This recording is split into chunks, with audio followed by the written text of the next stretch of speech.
Actually, I think for family vacations, it's kind of more of a heartbreaking one, where when my kids were younger, I was like their best friend. You know, especially with my son, we'd always play together. I was his playmate. And then as he was going older, we went to Hawaii, and there were some other families were there with kids his age. And then all of a sudden, I'm like, you know, ready, because this is like my time to spend, you know, every day with him, 24 hours. And he goes, no, Dad, I'm gonna go play with my friends. Yeah. And he kind of broke up with me, and it was really hard to, and it was like a big transition in my parental life where I realized, right, I'm not the friend, I'm now the dad. My life. Yes, 11. He just wants to sleep over at his friend's house all the time. Let's play. Sorry. I think my favorite movie is in this. I think is any. I'm excited to see the scenes with Drac are like romantic scenes, and then I think a family vacation. I grew up in Ohio, and my dad was always trying to like get the cheapest vacation going that he possibly could. So I remember in particular there was a ski resort in Pennsylvania in a place called, I think it was called Blue Knobs, Pennsylvania. And we would go there. We would go there in the summer. We took a road trip in the summer at a ski lodge. And there's a very, he thought it was hilarious. There's a picture of all of us on you know, what are the things that you all get in? A ski lift, a grounded ski lift. In the middle of the summer, like all of us sitting there so annoyed, and and he thought it was so charming and hilarious. And I think the hotel rooms were probably like $30 a night because it was like off season. And we all, of course, thought Blue Knobs was a hilarious name for a ski resort. Because we're so mature. I think my favorite scene would be between Mavis and Dracula when she kind of has to let go of her dad, because it's ironic to me. I'm in the opposite end of the spectrum where it's having my family be so close and then me doing my own thing, and then the older I get, the more I want to take care of them or think I have a right to have an opinion, and that's kind of hard. I think for a kid, for a daughter, I found that very sweet because she wants the best but doesn't want to lose her dad. Oh, and I never went on vacations with my family. We would drive to San Antonio for the San Antonio Spurs game, so that was. That's a vacation. That was. I loved it. So I got to see That where. is not a vacation. I really liked basketball, and then I got to sit in the river where Selena, Quintanilla, you know who she is? She was. Okay. Do you though? Everyone does. Okay, I'm just checking. Anyhow, there's a famous scene. It's fine. I go there. Well, no one cares what I think after all that. I like Gremlins, so I like the Gremlins scene.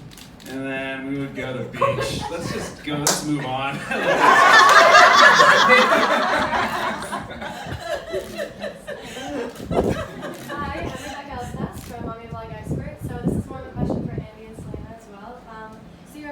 About the father-daughter relationship. So as we see that relationship evolve between Mavis and Dracula, once Dracula zings Erica, it kind of gets like concerning, and she's worried for him. So what message do you think that Mavis is trying to tell with regards to the father-daughter connection, and how did you get that inspiration to embody that between the father-daughter and family? What did I know? I feel like it's for you. Okay. Yeah.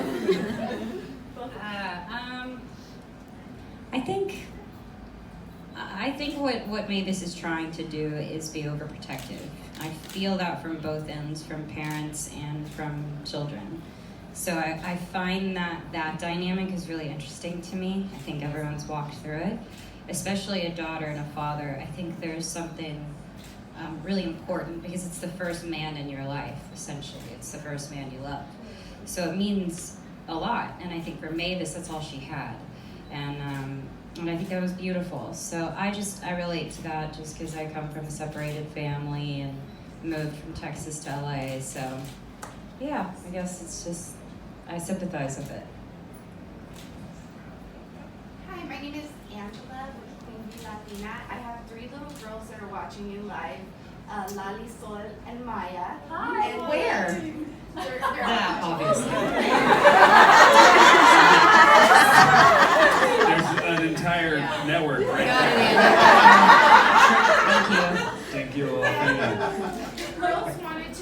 what is it like to be a voice actor versus a TV screen actor?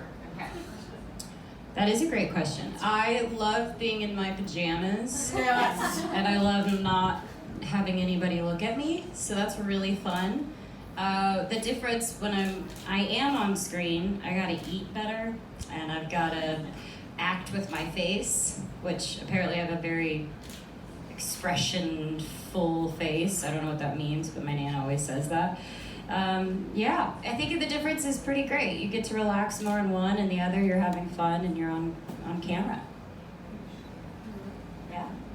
Love you guys. Julie Nichols from Twiniversity. First of all, I want to know the scenes with the werewolves dropping off their kids at the play place on the ship. Were you following me and my husband and our twins with a hidden camera? Because I very much related to that scene.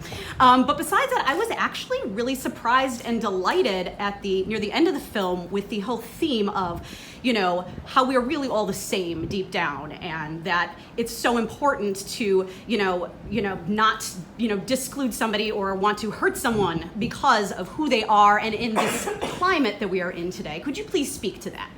We never want to be too heavy-handed, because I don't want to, talk down to anybody. But I think it's part of the, the franchise of Hotel Transylvania that it's always about acceptance, And so I think for this one, it was kind of the reversal of where there's people who hate monsters, and we know they hate monsters. And then as Erica's trying to kill Dracula, she's kind of realizing what an amazing person he is, and that he's actually just as human as she is. So it was our kind of subtle, but sometimes when you're more subtle, it's bigger, plays bigger and better. And so that was kind of the goal. But You did great. Thank you. Yes. Hi, Time for two Susie more. from Having a Smallmans. Just wanted to know, were there any Easter eggs? Easter eggs. Are you allowed to say if Still there don't know are? what that means. It's like clues? Surprises. No, there's little homages to stuff that have inspired me through my career. Like, actually, the shoes that Drac is wearing are the shoes from the vacation movies. Yes. White leather patent loafers. Yeah. Because that's one of my I love that crap. and so, so that's. But yeah, usually there's not a lot more of that type of things. Okay. That's awesome. Anything like little emotions to the first couple films too? No. Well, the characters have the same faces. Man, that's great. They carried that through. Just one of them. Yeah, look out. Right. Hi, my name is Tegan, and my question is, what is your favorite positive song from the movie at the end, and what's another song that makes you happy? Kathryn, what's a song that makes you happy? Oh, my daughter was just in West Side Story. Yes. Oh, and any song from that musical makes me happy. It makes me want to cry. I love that musical so much. So It's my I'd say favorite that. musical. It's the best. Neck tears is that expression when you cry so hard, you have tears going on your neck. Neck tears. I love all the music from the movie, but a song that makes me really, really happy is "This Is Me" from The Greatest Showman. Oh, yeah. I don't care what mood I'm in, or who said who, or what just happened. It makes me so happy, and it makes me feel good about who I am, and it's amazing to blast in your car. Do you sing along when you listen to it? Very loudly. Yeah. I had a hunch. Genddy, you got a song that makes you happy, man? It's an odd one, but it's "Moonlight Feels Right" by Starbuck. Yeah. Yeah, just something about it that it just whenever I'm stressed or sad, I play it and it